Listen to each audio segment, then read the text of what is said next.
Amugi.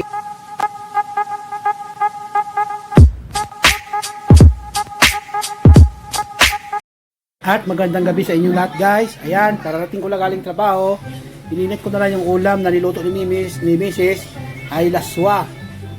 Laswa ang tawag ito sa amin guys. Ayan, ayan oh, halo-halo yung gulay. Ayan, yan ang ulam ko ngayon. Ayan, ininit ko lang. Alam nyo naman, gabi na ako na nakarating sa trabaho. Nilipat ko na dito sa aking lagayan mismo. Tipid na tipid lang sa guys, walang saho guys. Tingnan mo oh, pinagdating yan kahit puro sabaw lang. Hapon ko lang naman talaga dito guys, sabaw lang. At syempre guys, dahil nga may sinabawan akong gulay na halo-halo, meron din ako isa pang ulam. Ayan, tingnan, hinatang tuna. Dinuto naman ni Mrs. sa gata. Tingnan nyo, si Commander talaga, masarap talaga magluto yan eh. Yan guys, ang pinaka-importante guys sa mag-asawa, yung pagluluto ka, pagdating mo kakain ka na lang. Yan. Basta bigyan mo na siyempre ng panggastos para makaluto. Mga misis guys, mga commander natin sa tahanan, mga tamad yan. Alam ko mga tamad din yan sila magluto kung wala kang gastos. Wala kang ibinigay na panggastos. Ito bibigyan. Siguro binigyan ng anak ko kasi wala naman akong pera. Ayan, kakain ako guys. Hindi pat na sa lagayin guys. Partner ng aking sinabawang gulay. Ayan.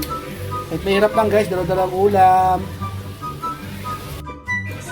At ayan na guys. Na-prepare ko na yung aking pagkain. Kaya ayan, kakain ako guys. Ayan. Tingnan nyo guys oh.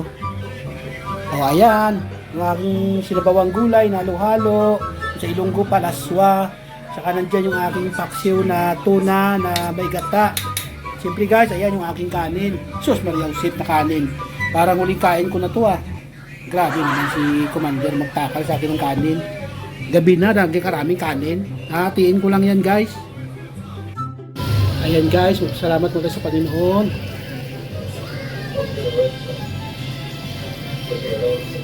Wala na kaalam. Eh, simulan natin yung pagkain. Higop muna ako ng sabaw na mainit. Sabaw ng laswang gulay. So, kainin ko na to. Ayan. Masarap guys kumain ng nakakamay. Hindi ko in-expect guys na pag-uwi ko ngayong gabi galing trabaho guys, masarap ang ulam ko. Yung ulam na gusto ko guys, yung walang mantika. Yung katulad ng isda, paksiw na ginatan. Kaya ang sarap, natural oil siya no. Tapos yung gulay, walang mantika, halo-halo. Yung okra.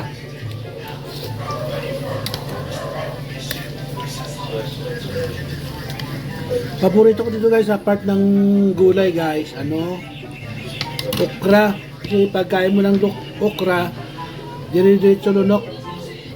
Hindi mo masyado ngayain kasi madulas. Sarap. May sili pa guys, mga sili guys, yung pang sigang mahaba, hindi naman tumanggang.